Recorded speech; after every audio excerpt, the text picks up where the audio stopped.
سوال میرا یہ ہے کہ کیا آپ حدیث افتراق کو من و رسالت مآب صلی اللہ علیہ وسلم کی طرف سے دی گئی غیبی خبر سمجھنے پر اطمینان رکھتے ہیں؟ اگر نہیں تو اس کی کیا وجوہات ہیں، اور اگر ہاں تو میری بس ایک چھوٹی سی وضاحت چاہیے آپ کی طرف سے کہ قرائن کی روشنی میں اس حدیث میں امت سے مراد کون سی امت ہے؟ کیا اس سے صرف امت اجابت مراد ہے، یا صرف امت دعوت مراد ہے، یا پھر امت اجابت و دعوت دونوں؟ انہوں نے سوال پوچھا ہے کہ رسالت مآب صلی اللہ علیہ وسلم نے ایک موقع پر یہ ارشاد فرمایا کہ بنی اسرائیل میں اتنے فرقے ہوتے تھے اور میری امت میں اس سے زیادہ فرقے ہوں گے،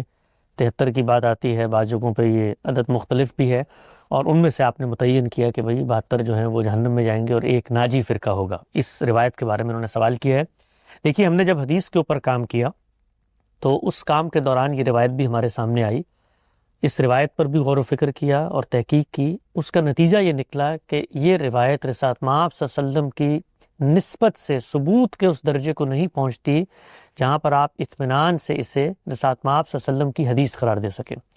اس کے اوپر اگر آپ علمی ذوق رکھتے ہیں، پڑھنا چاہتے ہیں، تو بہت سارا مواد ہے جو اس وقت عالم عرب میں حدیث کے بڑے علماء نے جمع کر دیا ہے۔ وہ محض سند کو نہیں دیکھتے، سند روایت کو دیکھنے کا سب سے پہلا اور ابتدائی مرحلہ ہوتا ہے۔ اس کے بعد علت کی بحث ہوتی ہے، آپ کو کئی پہلوؤں سے روایت کو پرکھنا پڑتا ہے۔ کچھ پہلو ہوتے ہیں کہ یہ روایت جن کا سرکمسٹانسز میں سامنے آئی ہے، کیا یہ مدعا یا مفہوم جو کمیونیکیٹ کرنا پیش نظر ہے، یہ جو خارجی امکانات ہیں اور مطابقت احوال ہے اس کے ساتھ کھڑی ہوئی ہے، یہ بحث کی جاتی ہے۔ اس کو اس پس منظر میں آپ دیکھیں کہ خود ہماری امت میں اگر آپ فرقوں کی تاریخ کا اندازہ کریں تو وہ اس سے بہت زیادہ اور بڑی تعداد میں سامنے آئے ہیں جو تعداد اس روایت میں بیان کی گئی ہے۔ پھر بعض لوگوں نے اس کی یہ توجیہ کرنے کی کوشش کی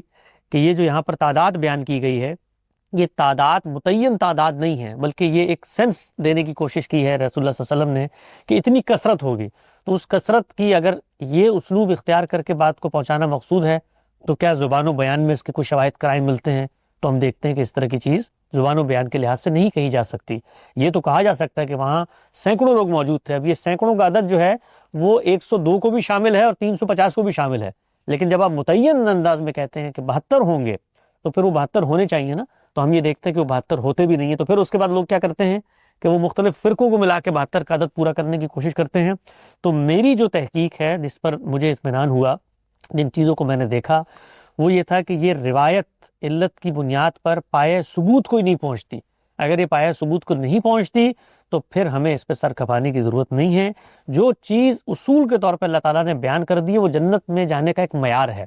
وہ معیار 73 فرقوں میں پایا جائے، اللہ ان کو شامل کر لے گا، وہ کسی ایک فرقے میں نہ پایا جائے، اللہ تعالیٰ اس کو روک لے گا۔ وہ معیار قرآن مجید نے دو ٹوک انداز میں بیان کیا ہے، اور اس معیار پر کسی کو کوئی شک، کوئی تردد نہیں ہے۔ اور وہ تمام فرقے کیا، اسلام کے جو فرقے ہیں جو ماقبل رسالت مآب صلی اللہ علیہ وسلم کی نبوت کے موجود ہیں، ان پر بھی اس کا اطلاق کر کے بتا دیا گیا ہے۔ ان الذین آمنوا والذین ہادوا والنصارى والصابئین من آمن باللہ والیوم الآخر وعمل صالحا ولا خوف علیہم ولا هم یحزنون۔ جو اللہ پر ایمان لاتے ہیں، آخرت پر ایمان لاتے ہیں، نیک عمل کرتے ہیں، ان کے لیے جنت اور جہنم کی بشارت دے دی ہے۔ اس پر مسلمانوں کے بھی تمام فرقے شامل ہیں، یہود کے بھی تمام فرقے شامل ہیں، نصارہ کے بھی تمام فرقے شامل ہیں، اور اس دور کے دوسرے مذہب صحابی مذہب کے بھی تمام فرقے شامل کر کے اللہ تعالیٰ نے کیٹیگوریکل اسٹیٹمنٹ دے دی ہے۔ اس کی روشنی میں اگر یہ روایت نہ بھی ہو تو ہم پوری طریقے سے اس بات کا احاطہ کر سکتے ہیں جو معیار زیر بحث ہے۔ اس روایت میں تو معیار بھی زیر بحث نہیں ہے، اس کے اندر تو محض صرف اتنی سی بات کر دی گئی ہے کہ یہ تعداد ہوگی، ان میں سے ایک جو ہے وہ جنت میں چلا جائے گا۔ اور جو علم اور عقل ہے وہ بھی اس کی نفی کرتے ہیں کہ یہ نہیں ہو سکتا۔ مسلمانوں کا جو علم ہے وہ اجماع اور تواتر سے آگے منتقل ہوا ہے، یعنی رسالت مآب صلی اللہ علیہ وسلم نے نسلوں میں اس دین کو انیشیٹ کر کے آگے پہنچا دیا ہے، اور آج تک افراد کی اتنی بڑی تعداد امکنہ کے ساتھ مختلف جگہوں پر بیٹھ کر اس دین کی ہدایت کو پہنچا رہے ہیں جس کے اندر جھوٹ کو شامل کرنا عقلاً محال ہے۔ ممکن نہیں ہے کہ پوری کی پوری ملت کسی جھوٹ پر جمع ہو جائے، اور اسی کو رسالت مآب صلی اللہ علیہ وسلم نے ایک دوسری روایت میں بھی بیان کیا کہ لن تجتمع امتی علی الضلالہ، میری امت کبھی ضلالت پہ جمع نہیں ہو سکتی۔ تو اگر یہ 72 ضلالت پہ جمع ہو جاتے ہیں تو پھر تو یہ بات اس کے نفی میں جاتی ہے، متصادم ہے۔ تو روایت ثابت نہیں ہے، روایت حوال کے مطابق نہیں ہے، اور روایت سے زیادہ بہتر بات قرآن مجید بیان کر رہا ہے، اس میں معیار بھی موجود ہے، اور تمام طبقات بھی زیر بحث آگے ہیں کہ جن کو اللہ نے جنت کی بشارت دی۔